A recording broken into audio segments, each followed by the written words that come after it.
kahit na senador ka, kahit na sinasabi mong matanda ka na, ilang taong ka na sa Senado, try me.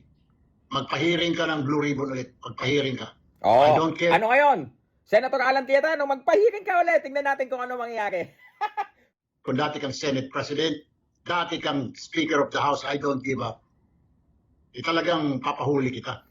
Di ba? Kahit dati ka pang Senate President, kahit dati ka pang Speaker of the House, kung magsagawa ka uli ng isang peking hearing, ipapaaresto ka.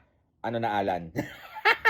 Magandang umaga po sa inyong lahat, mga nagsagawa po ng bogus na Senate Blue Ribbon Committee hearing, mga kaibigan. Ito pong Cayetano Black, nanganganib. Panoorin po natin ito. Magandang gabi po, Luzon, Visayas at Mindanao. Nagbanta si Senador Erwin Tulfo na ipaaresto ang sino mang magsasagawa umano ng tinawag niyang peking hearing sa Senado. Yan. Okay. 18 Marines. Worth it ba?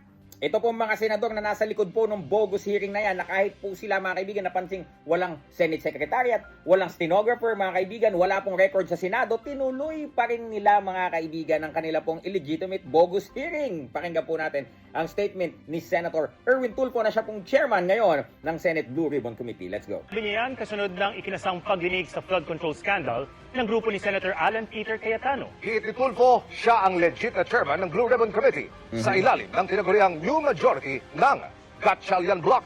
Nakatutok si Yan, Sandra. mga kaibigan, kasi dinidispute pa rin itong ng grupo ni Cayetano na siya pa rin daw ang Senate President. Kahit nga IBP, sinugundahan na po na legal yung ginawang pagpapalit ng liderato dyan po sa Senado nung nakaraang araw, mga kaibigan. Kaya ito pong si Cayetano talaga, mga kaibigan, actually umiiyak pa nga siya sa media dahil wala daw nag-report Wala daw nag-report na siya pa din ang Senate President dapat. Wow! Main character syndrome yan. Panoorin po natin ito. Ronaldo. Kasunod na isinagawang hearing ng Blue Ribbon Committee ng Cayetano Block, may babala si Senator Erwin Tulfo sa mga aniyay magsasagawa ng peking hearing sa Senado. Si Tulfo ang itinalaga ng tinaguriang new majority na chairman ng Blue Ribbon Committee. Hindi na po ako papayag na maghihiring-hiringan kayo dyan. At I will have you arrested. Okay. Hindi na po papayag si Senate Blue Ribbon Committee Chairman Erwin Tulfo na maghiring-hiringan kayo uli dyan. That's the right term. Kasi for the longest time, parang ngayon lang ho kami nakakita ng isang illegitimate hearing na kahit po mga staff ng Senado wala at itinuloy pa rin nila. Di ba, mga kaibigan, yung kanilang hearing na sila-sila lang. Di ba ho? Tapos yung hearing po nila, imbis na i-interrogate, imbis na po imbestigahan, imbis na po tanungin, mga kaibigan, parang kino-coaching pa. Saan ka nakakita niyan? Promise. Kahit na senador ka, kahit na sinasabi mong matanda ka na, ilang taong ka na sa Senado, try me. Magpahiring ka ng Blue Ribbon ulit. Magpahiring ka. I don't care. Ano ngayon? Senator Alan Cayetano, magpahiring ka ulit. Tingnan natin kung ano mangyayari. Di ba? Kahit senador ka pa, kahit matanda ka pang senador. Kung dati kang Senate President, dati kang Speaker of the House, I don't give up.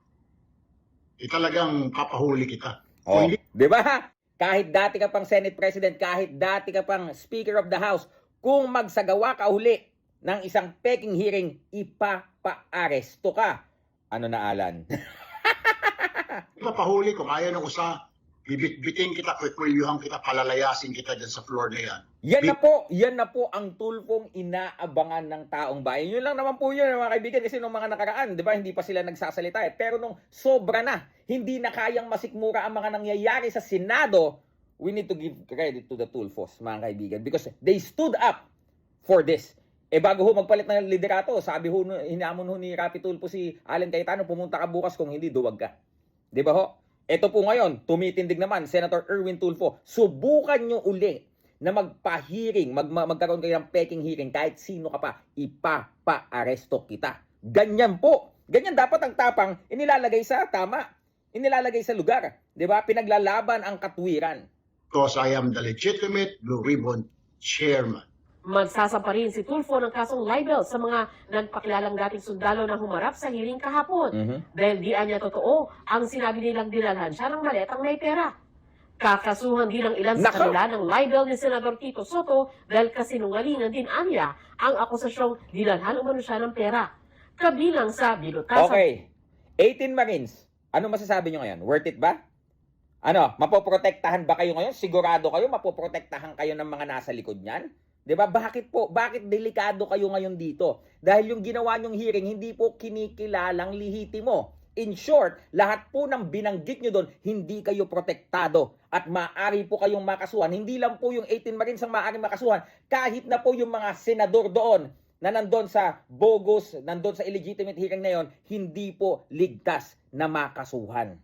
Soto ay ang aligasyong tinanggap ang pera ng kanyang executive assistant na ani ay 2015 pa pumanaw. Sa Lunes, magsasagawa ng hearing ang Blue Ribbon Committee ni Tulfo. Imbitado rin dito ang ilan sa mga dating Marines at iba pang inimbitahan ni na Cayetano.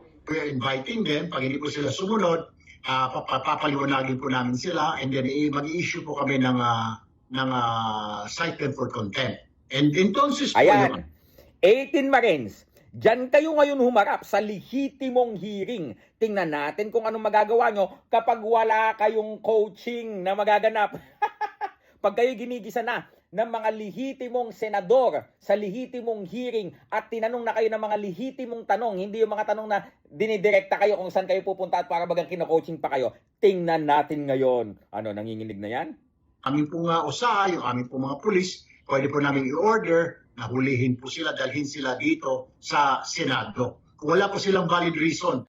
Ngayon mga kaibigan, kung bakit po delikado ang mga nasa likod ng bogus hearing na yan, mula po dyan sa 18 Marines na yan hanggang sa mga senador na nandun po sa bogus hearing na yan, video po natin mamaya. Abangan nyo. Okay, ako po Silver Voice TV. Ano masabi nyo? Comment down below.